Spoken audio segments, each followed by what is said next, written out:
Welcome to SurgiNet Anesthesia training video number 4. In this video, we'll talk about creating a blank record in an emergency situation. So a patient has been brought to the OR emergently from the ER, and this patient is not on the OR schedule yet, has not been registered. You can still document and chart. We'll click on blank record, and we'll open up the create a blank record dialog box. We have to create a location first by clicking the search icon. Since I have some recent ORs loaded in here, I'll say OR 1 if that's where they're going. Say OK. Click OK. I typically won't get this unless I'm not on a device, on a system. If I'm in the OR, I shouldn't get this screen. We know that already. So I'll cancel it. I can go ahead and start anesthesia time. Remember, I can change that, but it's always good just to go ahead and start it. And I can move that start time. I can move that if I need to. What it really does is start my time as a physician there, and then when you go to use your macros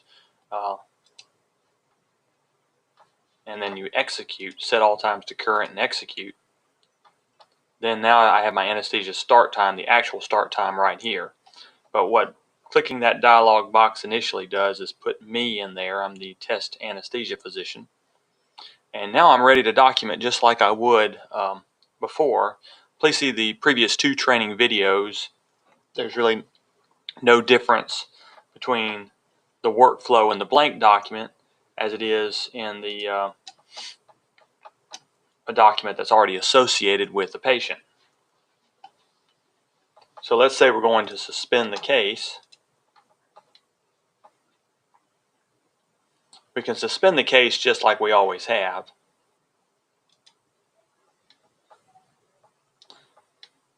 But we do have an issue.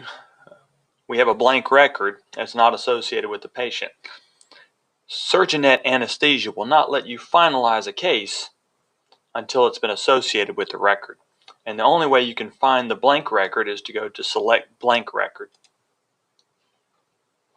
in the task window here, and it will sort it some sort of way here, but I'm going to click on this date, and that will sort it by the date. And there is my case that I just created here on October 6th at 7:14. I can double click on that, and now I'm back in my case. So let's associate this case with a patient.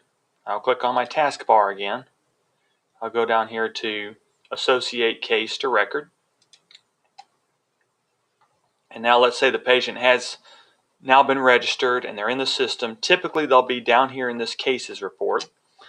Since these have been created for test purposes by someone else, I'm not going to use those for demonstration purposes. I just went and changed the date, searched, and now I can find somebody in here to associate with that record, someone who does not have a record created. Let's say this is my patient. I can click on this patient, say OK, verify the identity of the patient. It gives me a warning screen, but I'll just click OK. And it takes a moment, especially in our build environment, which is not the production environment. It's a little slower there.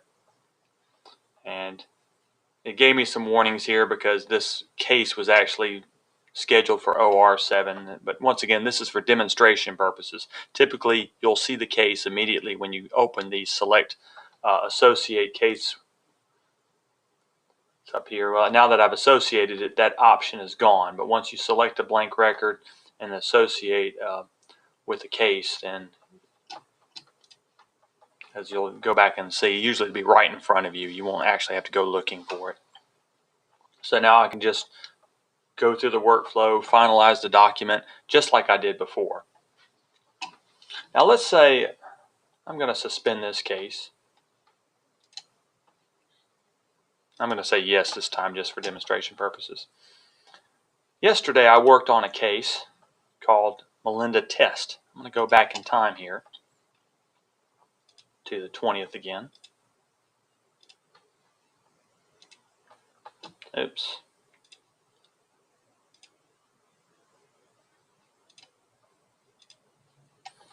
And this one I'd worked on, I recall, it was a laparoscopic cholecystectomy right here. I'm going to bring this case up.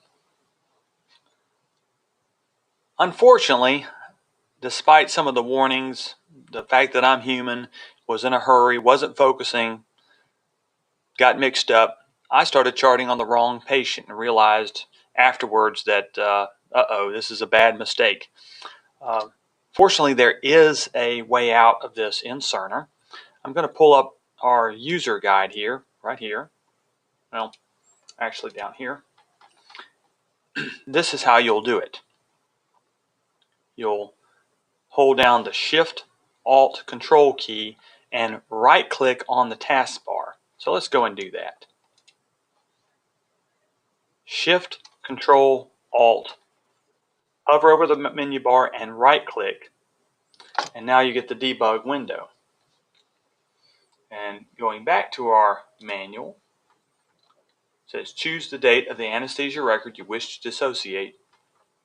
Click the Dissociate button to open the Dissociate records. Dissociate records.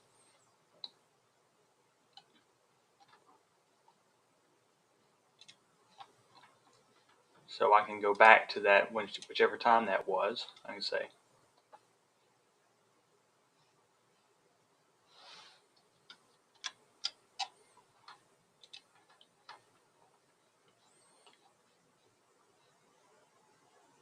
and then click Dissociate.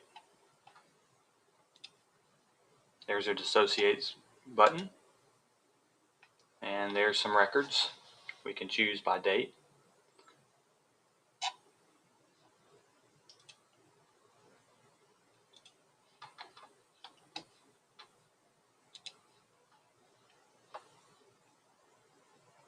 And now that chart is dissociated. Once I've done that, I can go back to select blank record, because now I've created a blank record.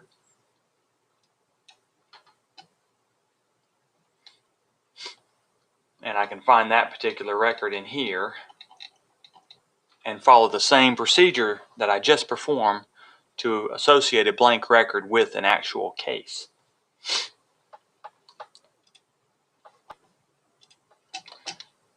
So that, in a nutshell, is SurgiNet Anesthesia. I'll be creating another video on how to create pre-anesthesia evaluation documentation.